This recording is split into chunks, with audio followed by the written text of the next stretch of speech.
हैरान मत होना, कुछ दिनों बाद प्रधानमंत्री भी अपने भाषणों में जाकर कहने लगे, मेरी माताओं बहनों देखो। देश की माताओं बहनों और बेटियों से बात करने के लिए आया हूं।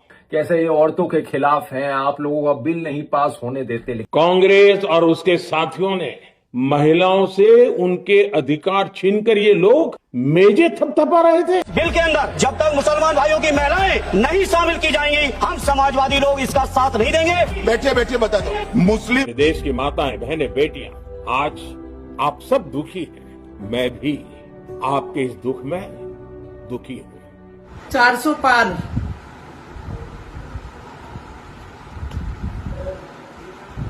आज बड़ा। तो दोस्तों, अभी आप लोगों ने शुरू में कुछ वीडियो क्लिप देखे हैं। ये वीडियो मैं आप लोगों को आगे पूरे दिखाने वाला हूं, जो इस वक्त सोशल मीडिया पर काफ़ी वायरल हो रहे हैं। लेकिन वीडियो दिखाने से पहले आप सभी से हम रिक्वेस्ट करना चाहेंगे, प्लीज़ इस वीडियो को एक सेकंड के लिए भी स्किप ना करें, बल्कि इस वीडियो को एंड तक देखिए, पूरा देखें और इस वीडियो को ज़्यादा से ज़्यादा शेयर ज़रूर कीजिए।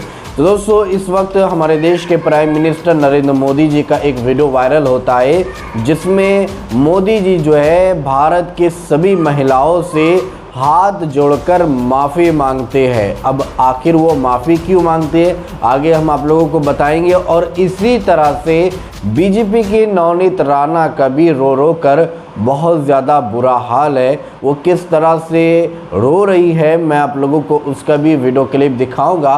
और इसी तरह से ध्रुव राठी का भी एक वीडियो इस वक्त सोशल मीडिया पर वायरल हो रहा है, जिसमें उन्होंने मोदी को लेकर अपना एक रिएक्शन दिया है महिला आरक्षण बिल को लेकर। अब दोस्तों, इन सारी वीडियो को दिखाने से पहले आप लोगों को बताता हुआ चलो कि कल पार्लियामेंट के अंदर महिला आरक्षण बिल रिजेक्ट कर दिया गया है, पास नहीं हुआ है, क्योंकि विपक्ष के तरफ से जो है इस बिल के खिलाफ जो है काफ़ी वोट किए गए हैं, जिसकी वजह से नरेंद्र मोदी जी जो है इस बिल को पास नहीं करा सके। हालांकि महिला आरक्षण वाला जो बिल है वो 2023 के अंदर ही पास हो चुका था।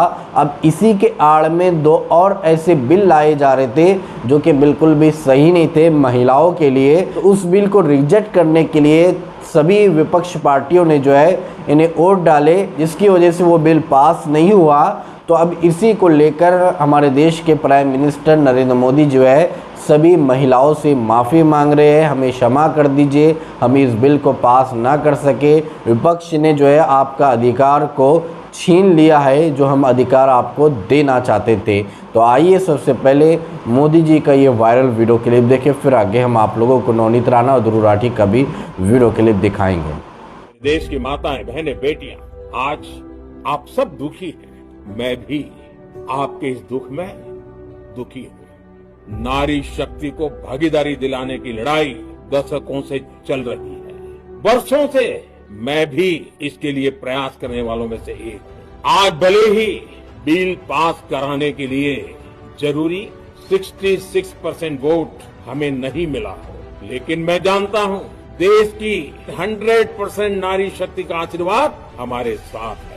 मैं देश की हर नारी को विश्वास दिलाता हूं, हम महिला आरक्षण के रास्ते में आने वाले हर रुकावट को खत्म करके रहेंगे, हटा करके रहेंगे। हमारा हौसला भी बुलंद है, हमारी हिम्मत भी अटूट है और हमारा इरादा भी अड़िग है। महिला आरक्षण का विरोध करने वाली पार्टियां ये देश की नारी शक्ति को संसद और विधानसभाओं में उनकी भागीदारी बढ़ाने से कभी भी रोक नहीं पाएंगे। सिर्फ वक्त का इंतजार है। नारी शक्ति के सशक्तिकरण का बीजेपी एनडीए का संकल्प अक्षुण्ण है। तो दोस्तों, देखा आप लोगों ने किस तरह से हमारे देश के प्राइम मिनिस्टर नरेंद्र मोदी जी ने सभी महिलाओं से माफ़ी मांगी है, क्षमा मांगी है और कहा है कि हम कोशिश जारी रखेंगे, जब तक कोशिश जारी रखेंगे जब तक कि ये बिल जो है पास नहीं हो जाता है। अब इसी को लेकर ध्रुव राठी का भी रिएक्शन निकलकर सामने आया है। ध्रुव राठी ने मोदी के इस वीडियो पर क्या रिएक्शन दिया है, ध्रुव राठी का भी आप ये वीडियो क्लिप देख लीजिए। बिल पास नहीं हुआ। अब सारे न्यूज चैनल्स पर आपको खबरें देखने को मिलेंगी कि कैसे ऑपोजिशन ने वुमेन्स रिजर्वेशन बिल पास नहीं होने दिया। हैरान मत होना, कुछ दिनों बाद प्रधानमंत्री भी अपने भाषणों में जाकर कहने लगे, मेरी माताओं बहनों देखो कैसे ये औरतों के खिलाफ हैं, आप लोगों का बिल नहीं पास होने देते। लेकिन सच बात यह है कि वुमेन्स रिजर्वेशन बिल तो 2023 में पास हो गया था।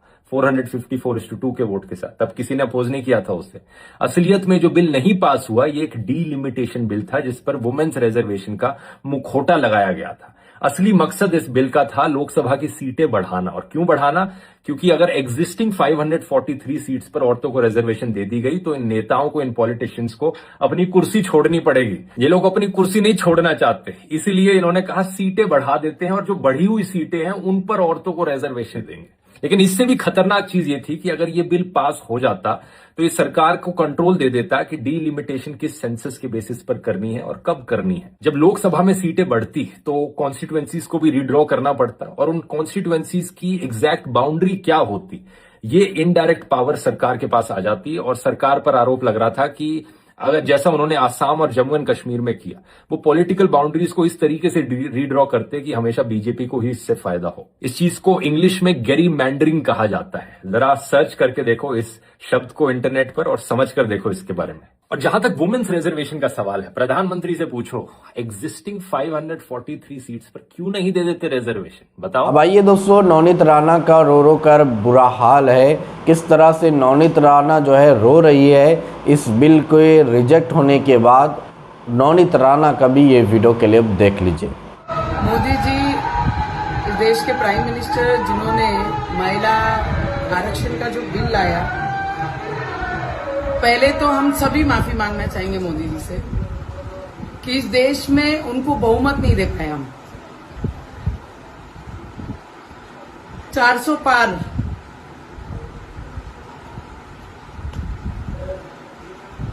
आज बड़ा खुशी का दिन था हमारे लिए, हमारी महिलाओं के लिए। सुबह से कंटिन्यू 2024-23 से जब बिल इंट्रोड्यूस हुआ था तो हम साक्षीदार थे।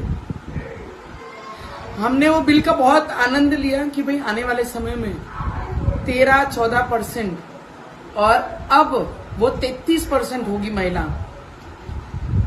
गलती विरोधकों की जितनी है उससे ज्यादा इस देश में रहने वाले हम जैसे कई लोग जो उनको अपने अपने डिस्ट्रिक्ट से अपनी अपनी सीटें नहीं दे पाए, और उसके कारण आज मुझे लगता है आजादी के बाद, आजादी से डॉक्टर बाबा साहेब अम्बेडकर जी ने हमको अधिकार देने के बाद से आज पहली बार महिलाओं के बाजू में चर्चा, महिला रिजर्वेशन बिल आज सदन में आया और चर्चा शुरू हुई। और जहां पर पूरी देश की महिलाओं को होप्स थी कि हम बराबरी में पुरुष के बैठेंगे और बराबरी में इस देश के अधिकारों के लिए लड़ेंगे और उसमें हमारा योगदान रहेगा, पर ऑपोजिशन के कई लोग जितने भी थे, कांग्रेस हो, अखिलेश हो, तमिलनाडु से स्टैलिन हो, जितने भी लोग ने आज विरोध किया है, मैं इतना जरूर बोलना चाहूंगी, इस देश की महिलाएं आपको माफ नहीं करेंगी।